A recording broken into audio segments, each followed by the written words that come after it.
Hello, Daniel Yuck here. Thank you for joining me. I appreciate you, your time, and your support. In this video, I want to share with you how I go about using a single needle. This is going to be a single one-round liner.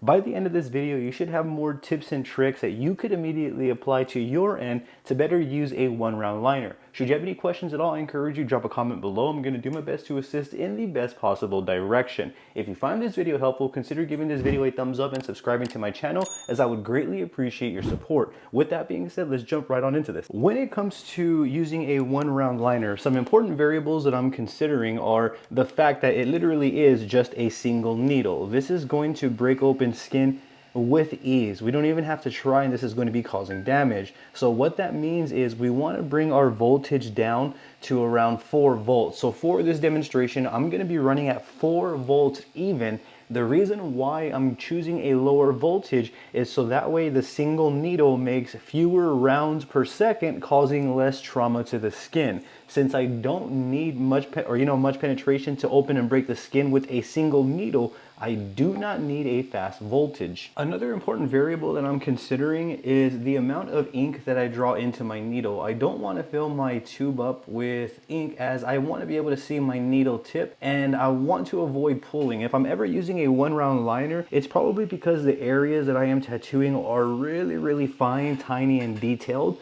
which means the last thing that I would want is ink pulling. So you can see how I drew in just a little bit of ink here to begin the deposits. And how I'm going to begin from a technical standpoint is like so.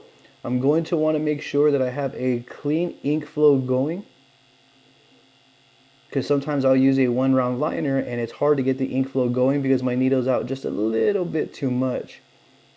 And you can see that when I'm doing this, I'm just using feather brush motions like so to begin to apply all of these areas right here. And I'm using a sort of textured approach. You can see that I'm not hard lining anything. With a one-round liner, I don't really feel like it's necessary to actually incorporate hard lining. It's just, I don't know why we would need to do that. Why would, I mean, you can. I'm not saying that you can't line with a one-round liner, because you can. I just don't see us needing that, especially when we are just starting to use them. I'm sure there's going to be an application where you can use a one-round liner for line specific, but you can get to that bridge and cross it when you get there. So for this demonstration, I'm going to be using simple brush-like pendulum motions, and you can see that I'm not being forceful at all. I'm literally just brushing the skin. Like, once I feel the needle make contact with the skin, that is it. I kind of just move on. I'm not trying to accomplish optimal saturation or anything like that. I'm just simply brushing with the very tip of the needle until I've worked that area. So from here, what I can do now is apply a generous amount of ointment, wipe away to see if I am getting true deposits, to see if it's saturated, if I need to go back more. You get the idea. So from here, I'm just going to use my eyes, and I'm going to keep paying attention to the technical aspect of this. So here we go. Just like that.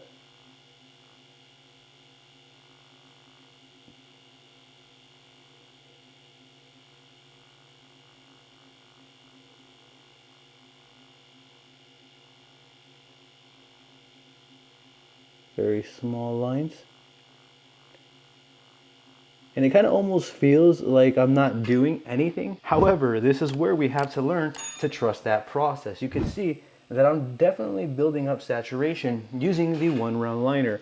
And that's the process for pretty much the entire way through. It's not going to change. The only areas that change are the areas that you are depositing. So if I go right here,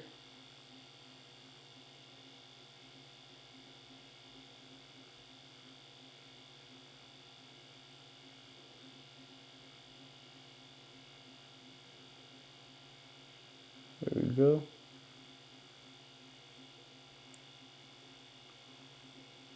So just small brush-like motions. And I really can't exhaust that enough. That's really the secret.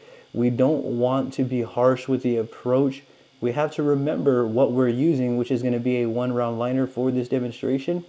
And a one-round liner is the smallest needle that we can go down to, as it is just a literal single needle And that right there is where we need to adjust and accommodate and compensate for using such a small needle configuration. You can see how it is taking more time, but the beauty of using such a small needle configuration is that we can be ultra accurate with where we are depositing ink. That accuracy is everything because that's going to contribute to the final read of any tattoo that we choose to take on. So the technique that I'm using from a technical standpoint is going to be like so. Instead of just hard lining like so, that's going to be next to impossible, and using a single needle, we are going to see all of the mistakes. So from here, what I would do is I would adjust and switch my framing from trying to do one consistent lines like that to simply using pendulum motions, as you can see, to build the line in. Much less damage to the skin, and I'm also